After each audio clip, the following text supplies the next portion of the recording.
তোমরা জানো যে তোমাদের 65 নম্বরের পরীক্ষা, যার মধ্যে 15 নম্বরের ছোটো প্রশ্ন থাকছে এবং মডিউল 1 এবং 2 থেকে 2টি করে 10 নম্বর এবং 2টি করে 15 নম্বর প্রশ্ন থাকে।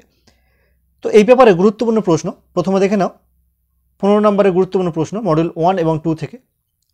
দেখো, এবছর তোমাদের এই যে 15 নম্বরের প্রশ্ন, তার জন্য ভারতের প্রধানমন্ত্রীর ক্ষমতা ও পদমর্যাদা আলোচনা করো, এটি অত্যন্ত গুরুত্বপূর্ণ প্রশ্ন। তাই এটিকে আমি 5 স্টার দিচ্ছি। তোমরা এই প্রশ্নটা অবশ্যই করে যেও। মূলত আজকের এই ভিডিওটি তাদের জন্য যারা মনে করছো বা আমাকে বলছো যে দাদা পড়াশোনা খুব একটা করা হয়নি, সময় পাইনি, বা বিভিন্ন কারণে ঠিকঠাক পড়াশোনা করা হয়ে ওঠেনি, অল্প কিছু প্রশ্ন দাও যেগুলো এবছর পড়ার সম্ভাবনা অনেকটাই, তাতে করে কোনো রকমের পরীক্ষা দিতে পারি। একদম খারাপ হওয়ার থেকে যেন একটু ভালো হয়, শুধুমাত্র তাদের কথা ভেবেই আজকের এই সাজেশান। তো দেখে নাও প্রশ্নগুলি, যেগুলো আমার মনে হয়েছে এবছর তোমাদের অত্যন্ত পড়ার সম্ভাবনা রয়েছে। দেখো, আরেকটি প্রশ্ন, ভারতের কমিটি ব্যবস্থার উপর একটি প্রবন্ধ লেখো, এটি অত্যন্ত গুরুত্বপূর্ণ প্রশ্ন 5 নম্বরের জন্য।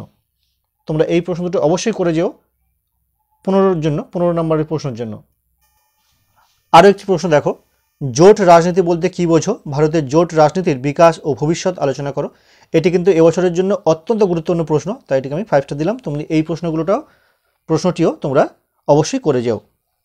তো মূলত তোমাদের এই 15 নম্বরের জন্য আমি 3টি প্রশ্ন দিলাম, এই প্রশ্নগুলো অবশ্যই তোমরা করে যেও।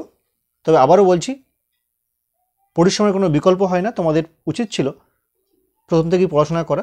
যাই হোক, তোমাদের অনুরোধ রাখার জন্যই আজকের এই ভিডিওটি। তো তোমরা অবশ্যই কিন্তু এই 3টে প্রশ্ন 15-র জন্য অবশ্যই করে যাও। তবে তোমাদের অনেকে হয়তো দেখেছো, তোমাদের এই পুরো সিলেবাস, মানে এই পেপারের পুরো সিলেবাস ভিত্তিক সাজেশান অলরেডি আমি দিয়ে দিয়েছি, সেটা তোমরা ফলো করতে পারো, বা আশা করছি অনেকেই ফলো করেছো, আশা করছি কাজে আসবে। তো দেখে নিয়ে এবার চলো 10 নম্বরের জন্য গুরুত্বপূর্ণ প্রশ্নগুলি। মডিউল 1 এবং 2 থেকে তোমাদের 10 নম্বরের জন্য এবছরের যে প্রশ্নগুলি অত্যন্ত গুরুত্বপূর্ণ আমার মনে হয়েছে, তার মধ্যে প্রথম একটি দেখো, ভারতীয় সংবিধানের 14 নম্বর ধারাটি আলোচনা করো, এটি অত্যন্ত গুরুত্বপূর্ণ, তাই এটিকে আমি 5 স্টার দিলাম। দ্বিতীয় প্রশ্ন দেখো, ভারতের কেন্দ্র ও রাজ্যের আইনগত সম্পর্ক আলোচনা করো, এটি অত্যন্ত গুরুত্বপূর্ণ, তোমরা অবশ্যই এই প্রশ্ন দুটি অবশ্যই করে যাও। সঙ্গে আরও একটি প্রশ্ন রয়েছে, দেখো, ভারতের নির্বাচন কমিশনের কার্যাবলী আলোচনা করো, এটি অত্যন্ত গুরুত্বপূর্ণ প্রশ্ন। তো এই 3টে প্রশ্ন আর উপরের 15 নম্বরের 3টি প্রশ্ন তোমরা অবশ্যই দেখে যেও, যাতে করে অন্তত কিছুটা হলেও তোমরা পরীক্ষা ভালো করে আসতে পারবে। তবে আবারও বলছি, তোমরা পুরো সিলেবাসটা, যে সিলেবাসের উপর ভিত্তি করে যে সাজেশন দেওয়া রয়েছে, সেটা তোমরা অবশ্যই ফলো করো।